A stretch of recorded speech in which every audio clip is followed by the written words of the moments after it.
New mind itu apa sih? Pertanyaan ini muncul kebanyakan dari sahabat yang baru bergabung dengan channel Bossman. Istilah new mind aslinya hanya pembeda dari cara berpikir pejabat pemerintahan yang berkuasa dan politikus yang selama ini memainkan perannya di kancah nasional dalam 15 tahun terakhir. Orba sudahlah, dilupakan. Jangan pernah beri peluang Orba bangkit lagi. Itu usang. Pemikiran reformasi 1998 ternyata juga tidak membuat bangsa Indonesia menjadi negara superpower dalam 20 tahun ini. Dan politik parlementer saat ini hanya membuat politikus serta penguasa serta oligarki yang bermain yang menjadi kaya dan menjadi makmur. Rakyat kebetulan pinter muterin ekonomi di bawah. Ya, faktanya dari dulu rakyat memang autopilot. Semua ini tidak akan pernah membuat Indonesia berdaulat penuh. Tidak akan bisa membuat Indonesia menjadi negara superpower mengendalikan dunia. Tidak akan. Karena itulah berpikirnya politikus dan pejabatnya hanya membuat rakyat sekedar menyambung hidup, ada makanan di piring rakyat. Beda dengan New Mind. New Mind punya rencana besar, membuat Indonesia menjadi negara pemenang, bangsa yang disegani dan menjadi negara superpower.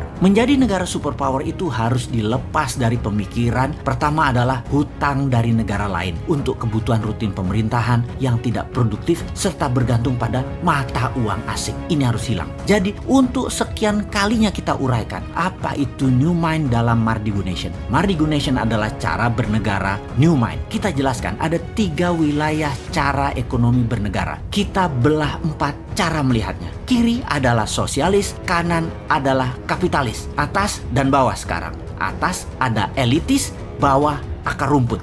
Dibagi 4 ya. Dan dalam 3 wilayah ekonomi, kiri atas adalah sosialis elitis, kanan atas adalah kapitalis elitis. Lalu yang di bawah atau bottom of pyramid disebut akar rumput. Kaum New Mind menomorsatukan akar rumput, menomorsatukan bottom of pyramid, menomorsatukan buruh, menomorsatukan pebisnis UKM, menomorsatukan petani dan nelayan. Problem akar rumput yang paling mendasar adalah tidak melek keuangan dari accounting system, finance hingga payment system, pembiayaan dan peminjaman. Financial literacy-nya harus ditingkatkan, kesadaran kemakmurannya harus di-upgrade. New Mind itu melihat BUMN itu sebagai threat atau ancaman. Karena itulah BUMN kaum sosialis elitis. Karena kebijakan BUMN sering menekan UKM dan malah berkompetisi dengan UKM. Harusnya BUMN itu berkompetisi dengan korporasi besar asing dan pendapatnya harusnya terbanyak dalam mata uang asing terutama dolar. Itu harusnya BUMN banyak dapat dolar. Namun faktanya BUMN malah jago impor alias bukan pahlawan devisa. Penghasilannya rupiah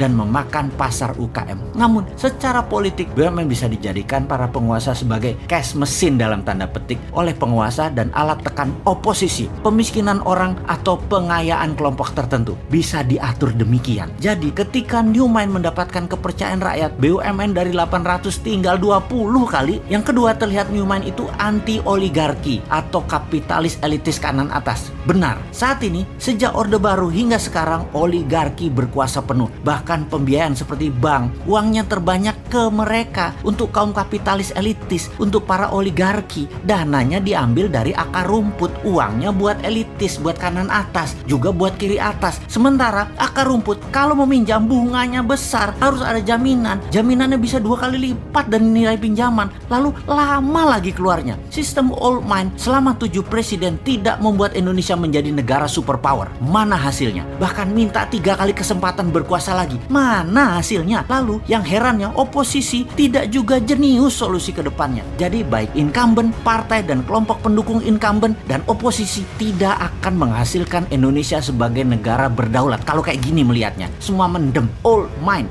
tidak akan paham perang dagang, perang ekonomi, perang biologi yang sedang dimainkan globalis dan dimainkan oleh non-state aktor tersebut. Kemudian climate warfare yang akan dimainkan globalis selanjutnya, mana ngerti sampean. Juga sisi perang Tiongkok Amerika versi 2.0 yang baru lagi yang akan dimainkan, seperti harga komoditi dunia dimainkan. Old mind bakal gagap aja. New Mind harus ambil kesempatan di masa pemilihan raya ke depan, karena yakinlah, karena mereka semua tidak paham para old mind tersebut. Action old mind akan menambah hutang dari 6.000 triliun saat ini di akhir jabatan 2024 garansi 10 10.000 triliun. Garansi, nggak usah dianalisa itu mah. Yang akan membelenggu Indonesia dalam jangka panjang. Untuk bayar hutang aja kita harus ngutang. Bisa-bisa jadi fail state kalau gayanya begini. Negara gagal kita. Anggap saja bunganya 5% setahun dalam dolar lagi. Maka 6.000 triliun bunganya itu 300 triliun setahun. Bayangkan, bunganya aja sudah 20% APBN. Lalu pokoknya bagaimana membayarnya, wahai menteri terbaik di dunia versi negara peminjam hutangan? Jawab dong. Lalu apa yang terjadi kalau rupiah melemah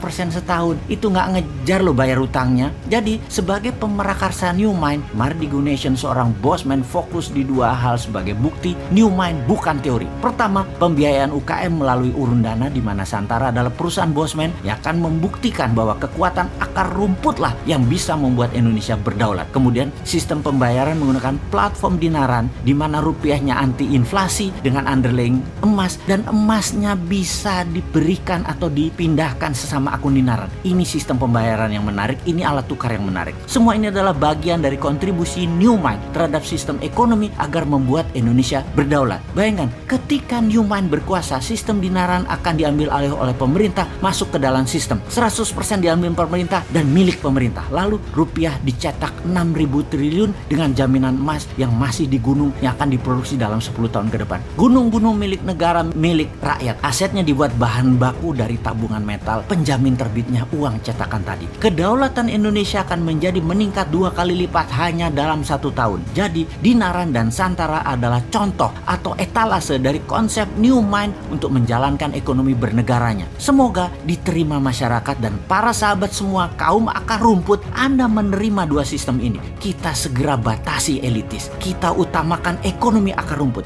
Jangan dibalik, akar rumput dibatasi, elitis dibebaskan. Gimana sih kalian ini bernegaranya? Tempe bener sih.